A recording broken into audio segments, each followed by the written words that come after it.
que lo que buscan es generar en el cuerpo una respuesta frente a un estímulo que nosotros consideramos peligroso. Entonces nos prepara a nosotros para la pelea, para enfrentar ese peligro o para huir del peligro. Entonces nuestra respiración, nuestro corazón se empieza a latir más rápido, nuestros músculos se tensan, nuestra respiración se vuelve más superficial y es toda una respuesta como si nosotros estuviéramos en el medio de la selva y tuviéramos que enfrentarnos, ¿sí?, a un animal peligroso, por ejemplo. Y eso es una respuesta biológica. Eso es normal y se desarrolla dentro de nosotros para enfrentar esa amenaza. El problema es que eso es una situación puntual, ¿sí?, y que nos genera estrés y esa respuesta es correcta, ¿sí?, es una respuesta de nuestro organismo, pero el problema es que nosotros vivimos estresados. ¿Sí? Ese estrés ya no es puntual, sino que se vuelve un estrés crónico. Sí. Y ahí está el detalle.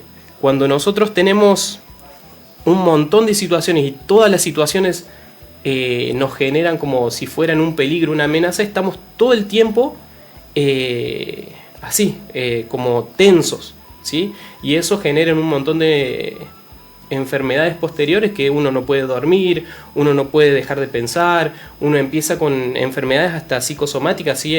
Se le empieza a brotar el cuerpo a uno, no sé. Por ejemplo, los estudiantes, cuando están a punto de rendir un parcial, un final, empiezan a manifestarse llagas en la boca, por ejemplo, o se empiezan a brotar, ¿sí? Y todo eso son respuestas al estrés, pero ya ese problema no es un problema, digamos, como si nosotros tuviéramos un animal en peligro. Si nosotros vamos caminando por el frente de una vereda y nos salta un perro, ¿sí?, a la reja, ahí nosotros generamos ese mecanismo de defensa y hasta eso nos puede servir para protegernos, digamos. Sin embargo, si la familia nos provoca estrés, el trabajo nos provoca estrés, el estudio nos provoca estrés, todo nos provoca estrés, imagínense que estar en un estado de alerta constante, nuestro sistema nervioso lo termina sufriendo esas consecuencias. Y ese es el verdadero problema del estrés. Entonces, uno tiene que empezar a darse cuenta que el mundo, ¿sí?, todo lo que nos rodea, no es la verdadera consecuencia del estrés, sino la respuesta que nosotros generamos frente al mundo. Si nosotros vemos que todo en el mundo es una amenaza, vamos a estar siempre estresados. Y entonces, ¿cómo hacemos para dejar de ver amenaza en todo lo que existe? ¿Sí? ¿Cómo hacemos? Lo principal es empezar a entender que nosotros, ¿sí?, la representación del mundo, yo miro, por ejemplo, la computadora, el micrófono, y yo no me llevo el micrófono hacia adentro mío, sino que lo que llevo es una impresión, se genera adentro mío una impresión sensorial de la vista, por ejemplo, ¿no? Yo veo la computadora y mis ojos la detectan, digamos, y se genera dentro mío una representación que es simbólica, una representación interna de lo que es la computadora. Si la computadora me generara una amenaza, si yo tuviera una fobia rara a las computadoras, eso yo lo detectaría como peligro. Entonces se despierta en mí el mecanismo, que es automático. Entonces, uno tiene que entender y empezar a comprender cómo es que eso se produce en nosotros. Si nosotros nos llega una noticia, ¿sí?, la que sea, y eso adentro de nosotros despierta un mecanismo que genera estrés, ¿cómo hacemos para controlar esa reacción que es mecánica y dejar de estar en estado de alerta constante, permanente? Y eso se produce cuando la persona empieza a observarse a sí mismo. Si la persona empieza a lograr, ¿cómo sería? A lograr empezar a preguntarse, ¿sí?, preguntas que sean autorreflexivas. Sí. ¿De dónde viene esto? ¿Por qué yo considero que esto es un peligro? ¿Cómo hago para darme cuenta de eso? Tengo que empezar a mirar hacia adentro. Si yo miro hacia adentro y digo, che, pero realmente esta es una situación de vida o muerte, porque la verdad que el mecanismo de estrés es algo que nos prepara para enfrentar algo que puede ser una amenaza a la vida. ¿Será que me llega la factura de luz y me estreso? ¿Será que esto es una situación de vida o muerte? ¿Sí? ¿Será que me voy a morir si se me atrasa o si no llego? Entonces uno tiene que empezar a producir dentro de sí mismo, a través de este estado reflexivo, a través de esta observación, Sí. una desidentificación.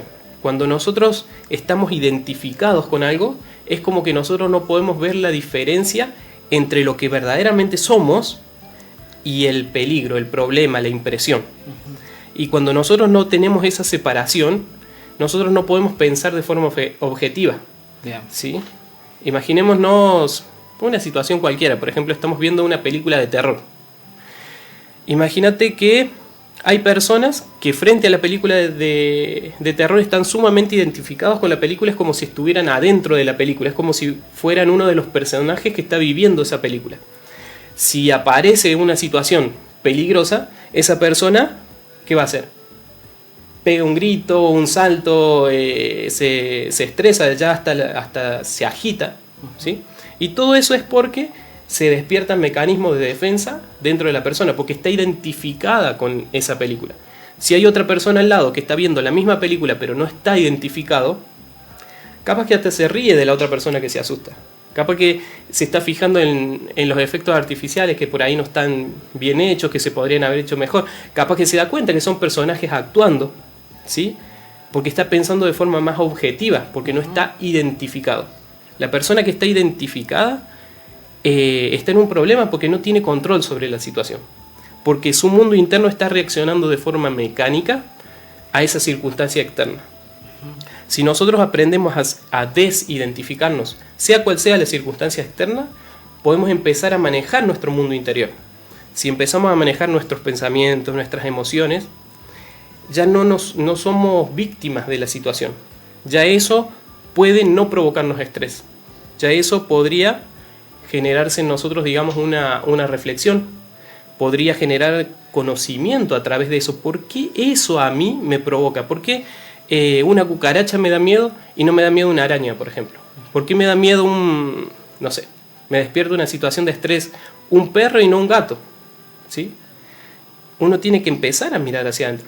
Quizás hay traumas que se generaron en la infancia, quizás haya cosas que uno no resolvió en su vida y por eso esa circunstancia se considera una amenaza, un peligro. Entonces, lo primero que uno tiene que empezar a hacer es empezar a mirar hacia adentro, porque uno no puede controlar lo que pasa afuera. Uno no va a poder controlar la política, la economía. Uno no puede controlar si afuera llueve o si hace calor. Pero sí podemos controlar nuestra reacción frente a esa situación. Si nosotros aprendemos a controlar qué es lo que nosotros proyectamos hacia el mundo, ya somos más libres, ya somos más capaces de controlar ese mundo interno y podemos empezar a regular esos niveles de estrés que normalmente nos tienen con el sistema nervioso totalmente colapsado por tantas cosas, porque no es que nos llega una sola cosa, se produce un estrés puntual, uno lo estudia y bueno, ya está. Sino que nos pasan un montón de cosas todas al mismo tiempo y nosotros estamos con un sistema nervioso colapsado y normalmente tenemos que empezar a tomar pastillas para dormir o empezar a tomar algo para que equilibre nuestro sistema nervioso, porque estamos bombardeados por cosas que creemos que son un problema y que en realidad no lo son quizás. Entonces, si tuviera que decir una práctica, algo que uno pueda hacer cualquier persona en este momento, cuando detecta una situación de estrés, frenar la respiración. Porque normalmente toda esta cuestión de lo que se produce adentro nuestro es una cuestión hormonal, ¿sí? A las hormonas que se disparan mecánicamente, uno por ahí no puede controlarlas, ¿sí? Pero eso es como algo pasajero, ¿sí? Las hormonas, hay un gran desprendimiento de la adrenalina y cortisol, pero si uno frena la respiración ahí y empieza a observar hacia adentro, esas hormonas, ya la sola observación es como que empieza a bajar el nivel, ya uno empieza como a calmarse. Yeah. Si uno a eso le suma así esa que entra como en pánico, que entra una respiración superficial, pasa totalmente lo contrario. Pasa que esas emociones provocan pensamientos, que los pensamientos a su vez es como si fueran un viento que empieza a avivar un fuego y esos pensamientos vuelven a avivar la secreción de esas hormonas y esas hormonas vuelven a generar más pensamientos negativos, entonces la persona se vuelve, o sea, como que sobrepiensa, ¿sí? La situación. Esa situación que era quizás una factura de luz se termina transformando, voy a quedar en la calle, ¿sí? Porque la persona dice, ay no voy a poder pagar la luz y no llego, entonces ¿cómo tengo que hacer? Y si no pago la luz, ay, me van a cortar la luz, y si me cortan la luz no puedo trabajar, y si no puedo trabajar no voy a poder pagar el alquiler, si no voy a poder pagar el alquiler ya me echan, ¿sí? Es como que empieza todo el pensamiento y se desencadenan peor estados emocionales negativos y la persona termina como haciendo de algo que era una pulga, termina siendo un elefante, ¿sí? Es como que magnificamos el problema, ¿sí? Una situación de celos pasaría lo mismo, ¿sí? La persona ve un mensaje o la persona ve que la persona o le dicen que la persona estuvo en tal lado, no sé qué, y eso termina transformándose en una infidelidad que ni ocurrió. Pero todas esas cosas es porque uno no pudo calmar la mente, los pensamientos. Si uno en ese momento lograra frenar la respiración, el ciclo ese de pensamientos mecánicos se frena automáticamente y la persona empieza a observar hacia adentro y en vez de respirar de forma superficial uno podría inhalar pero profundo, así llenar bien todos los pulmones y eso internamente, el poder respirar de forma profunda es como que al organismo le dice está todo bien, está en calma. O sea, no hay peligro real de vida o muerte ahora en este instante, ¿sí? El hecho de poder respirar conscientemente, de poder respirar profundo, es como que a nuestro organismo lo relaja. Entonces el sistema nervioso dice, está bien, no es una amenaza ahora, ¿sí? Esto hay que enfrentarlo, pero ahí uno ya puede pensar, generar estrategias objetivas y enfrentar verdaderamente el problema, pero con dominio de sí mismo, no preso de esa circunstancia que me lleva a pensamientos negativos, emociones negativas y a un descontrol total de nuestro sistema nervioso. Vos sos instructor gnóstico. Sí. ¿Cómo podrías definir la gnosis? Gnosis es una palabra que viene del griego, ¿sí? Y significa conocimiento. Y no es un conocimiento que venga de afuera, que, como el conocimiento que uno aprende en la escuela, en las universidades, sino que es un conocimiento que ya viene, es innato, digamos. Ya viene con nosotros. Simplemente nosotros tenemos que aprender a redescubrirlo. Son cosas que nosotros ya deberíamos saber por el simple hecho de ser humanos. Ya deberíamos saberlas, pero como que no accedemos a ellas por el simple hecho de estar identificados con el mundo de afuera. Si nosotros empezamos a mirar hacia adentro nuestro, hay cosas, hay respuestas que salen simples, porque nosotros ya las sabíamos. Si nosotros empezamos a mirar hacia adentro, hay un montón de cosas que ya las sabíamos. No hace falta que venga alguien y nos las enseñe. Pero muchas veces no sabemos cómo acceder a ese conocimiento. Entonces lo que se enseña a través de la gnosis es a volver a acceder a ese conocimiento, que en otras palabras vendría a ser como aprender a ser más conscientes. Bien. Si uno aprende a ser más consciente, es como que accede naturalmente a eso que nosotros llamamos gnosis, que es el conocimiento, y ahí uno empieza como un camino de despertar, de aprender a tener un mayor dominio sobre sí mismo, sobre su naturaleza, sobre sus pensamientos, emociones, y empezar a depender menos de las circunstancias externas para poder tener un objetivo fijo en la vida y poder cumplirlo. Ahora bien, por ejemplo, si yo quiero tener una sesión o una clase gnóstica, por ejemplo, ¿cuáles son las herramientas o cómo es al momento de dirigirme con vos? ¿Cómo comenzaríamos, por ejemplo? Sí, normalmente nosotros dictamos cursos que nosotros llamamos de autoconocimiento. Bien. Y esos cursos de autoconocimiento son cursos que duran alrededor de 3 meses, son 23 clases que se dan 2 por semana. Bien. Son clases de 1 hora y son gratuitas. Entonces nosotros normalmente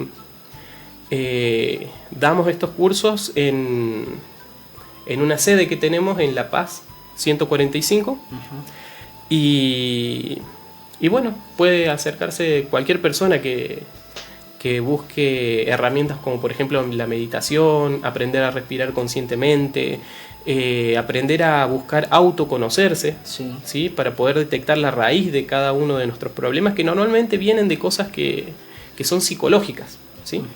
Entonces, cuando empieza la persona a estudiarse a sí mismo, tiene muchas más herramientas para poder verdaderamente hacerse frente, ¿sí? Y hacerle frente a su vida ya desde otras perspectivas, no desde el ser víctima de la situación, sino empezar a ejercer la capacidad de poder tomar las riendas, ¿no? De nuestra propia vida, de nuestro propio destino. A la vez, la gnosis es considerada, porque también se lleva a la diferente variedad de opiniones de la sociedad, ¿no es cierto? Sí. Es considerada como parte de una formación espiritual, de una religión. Es por ahí, digamos, parecido a lo que se hace, por ejemplo, en la yoga, por ejemplo.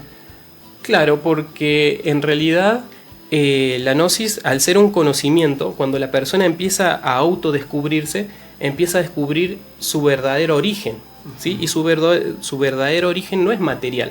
Nosotros tenemos cosas adentro que capaz que ni nos damos cuenta, pero que existen, ¿sí? Y que están más allá de esta parte física que nosotros conocemos y que todo el día estamos interactuando con ella. Entonces ahí se abre dentro de la persona esa parte espiritual de decir, o sea que no es que soy solamente un cuerpo, ¿sí? Que vivo durante, no sé, 60, 70, 80, 90 años y ya está, me muero y ahí quedó todo lo que fue mi vida y no existe nada más de Federico cuando Federico se muere. Hay algo más allá. ¿Qué había también de Federico? ¿Qué era Federico o esta persona antes de que yo naciera? ¿Sí? ¿Será que existe el alma? ¿Será que existe el espíritu? ¿Qué es lo real?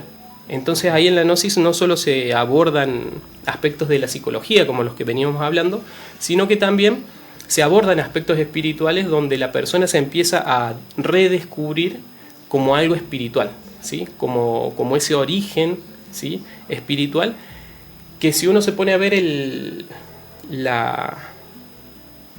¿cómo sería la etimología de la palabra yoga? ¿Sí?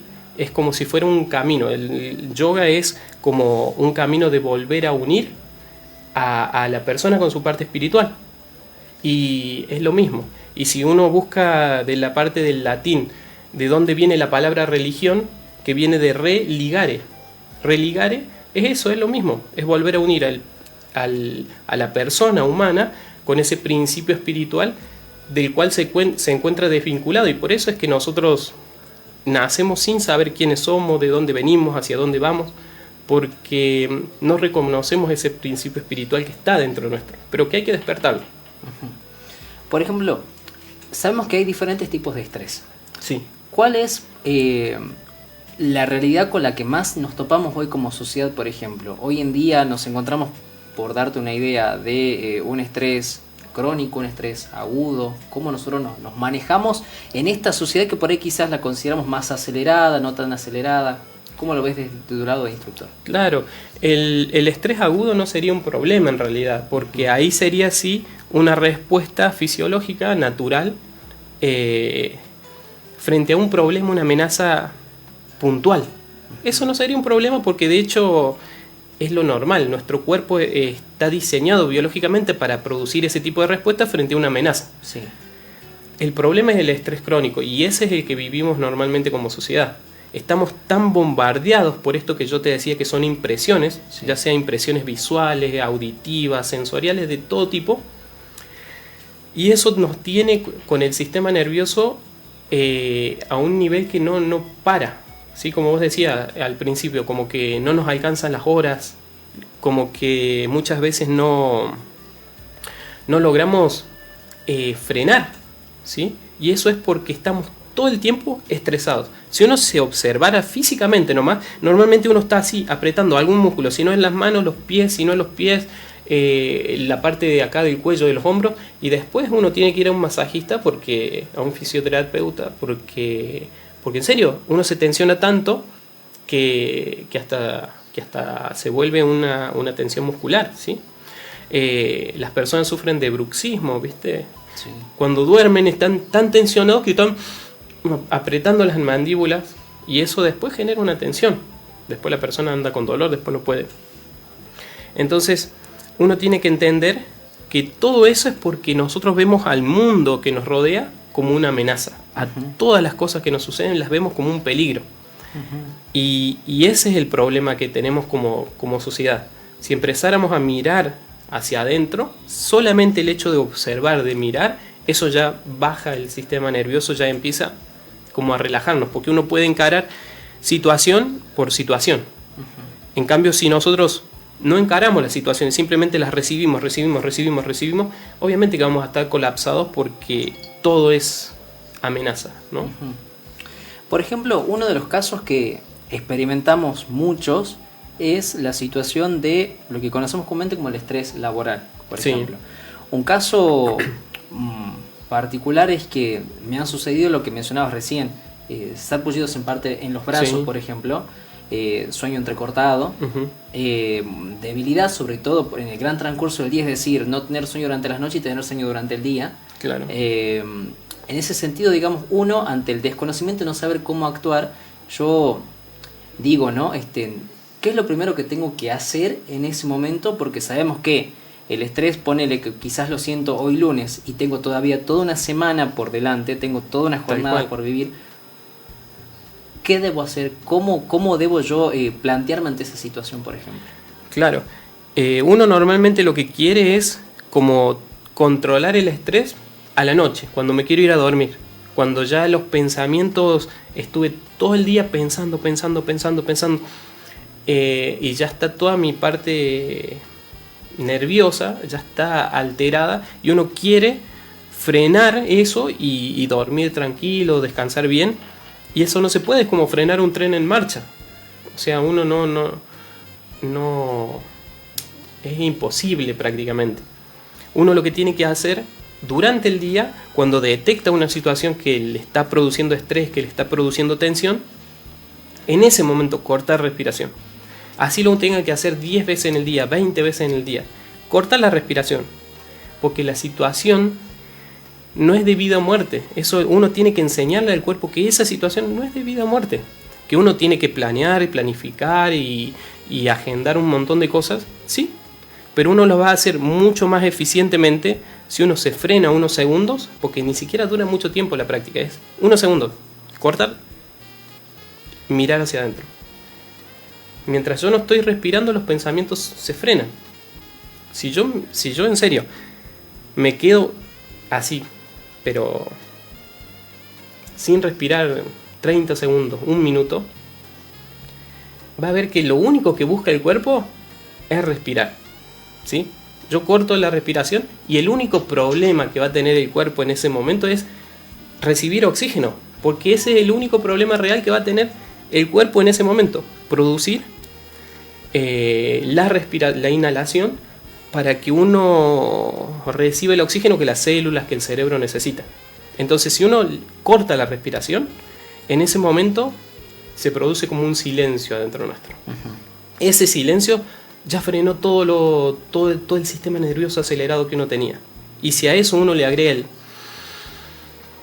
respirar profundamente, ahí al sistema nervioso le estoy diciendo, está bien, no hay peligro inminente.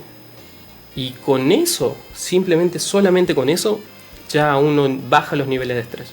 Si uno lo hace a eso en el día, cada vez que algo me doy cuenta que me tensiona, ya es un gran paso, porque a la noche ya no voy a estar tan acelerado, tan estresado, porque frené, es como que el tren se quería acelerar, lo frené, el tren se quería acelerar, lo frené, y así. Entonces cuando llega la noche, ya no es un tren en marcha que viene a 100 km por hora, sino que viene a 20, 10, y ahí es más fácil uno decir, bueno, llega la noche y uno empieza como a hacer un pequeño recuerdo del día hacia atrás, como una retrospección. Mira, esto pasó, como que, y uno va entrando solo en una relajación y se duerme. Y si uno hace eso, es como que, o sea, uno va adquiriendo práctica y cada vez le va a salir de forma más natural. Y bueno, eso no nos desvincula de la situación. No es que uno deja de tener responsabilidad frente a su trabajo, frente a su familia, frente a sus estudios, sino que simplemente las puede enfrentar de una forma más objetiva, no con pensamientos y emociones negativas que me van a condicionar, sino desde un punto de vista que estar en calma, ¿sí? Y eso me hace mucho más eficiente, no solamente me ayuda a no generar estrés, digamos, sino que me ayuda a verdaderamente poder pensar las cosas con claridad, con objetividad. Una persona así cargada de muchísimo estrés, ¿lo motiva a ser una persona introvertida, a aislarse de los demás, a no querer tener comunicación con el otro, al estar tan colapsado, por ejemplo? Claro, o sea, la parte de la introversión puede tener otras raíces, otros orígenes, pero claro, imagínense que muchas veces tenemos el sistema nervioso tan colapsado que es como que la batería social se agota totalmente y uno dice no quiero ver a nadie, no quiero...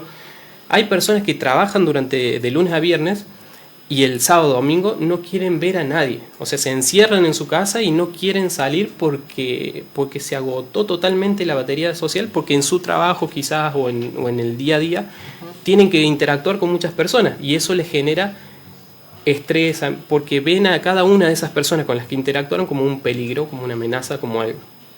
Entonces, ¿qué es lo que la persona tiene que hacer? Simplemente observarse a sí mismo. ¿Por qué me genera eso?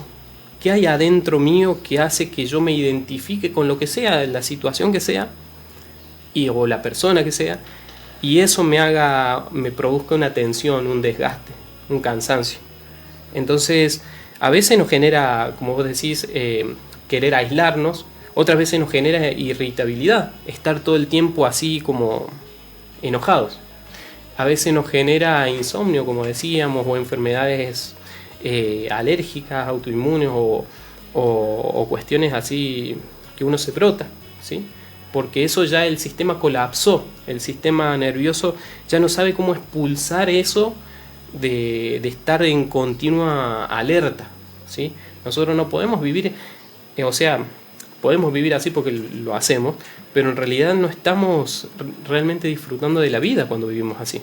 Imagínense que venga un día una persona y nos diga, buenos días, y uno le diga, ¿qué tienen de bueno?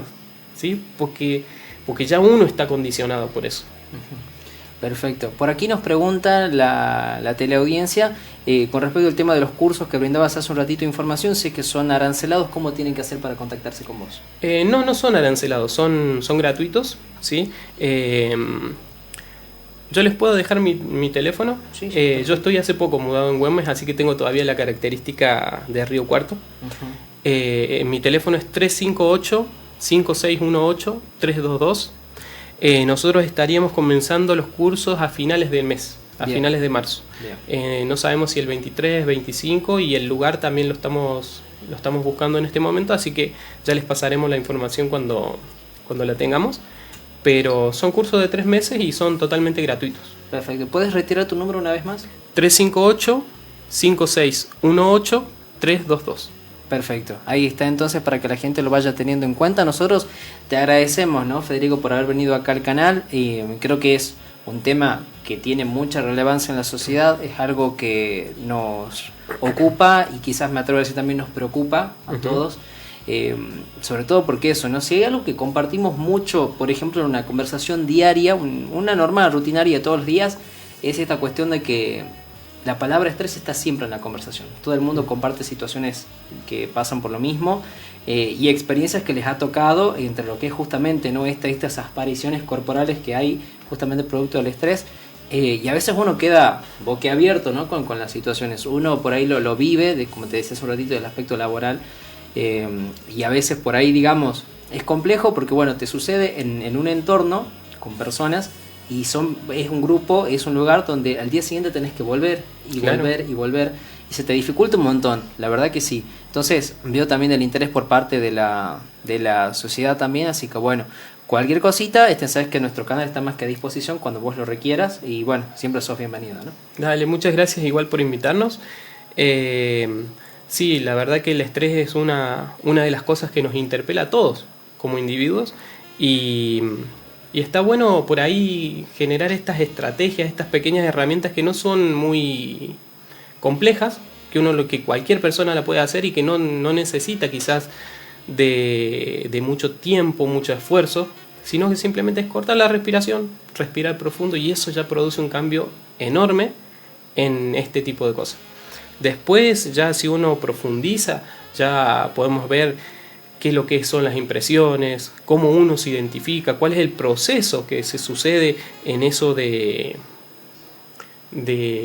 estar verdaderamente sintiéndonos parte de algo que no es real, y de qué otros mecanismos psicológicos son los que están involucrados ahí. Entonces, bueno, el abanico de temas desde el conocimiento gnóstico es muy amplio, así que, bueno, en otro momento podemos venir y tocar otro tema que sea también relevante, y sí, perfecto, cuando quiera. Queda como tarea pendiente entonces Sí, para el próximo encuentro. Bueno, así nosotros teníamos la palabra entonces de Federico Santander. Él es instructor gnóstico y bueno, ya saben que ya está aquí establecido en nuestra ciudad, así que cualquier información, ya saben, se comunica el número personal, ¿no es cierto? Dijiste tu número personal. Ahí está, para que se contacten con él. Hacemos nuevamente una pausa y ya retornamos para seguir tocando temas de nuestro interés aquí en nuestro departamento. No se mueva. Muchas gracias.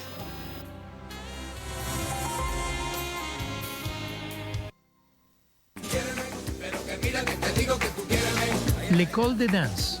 Dirección General Profesora Clara Pérez Abella. Baby Ballet.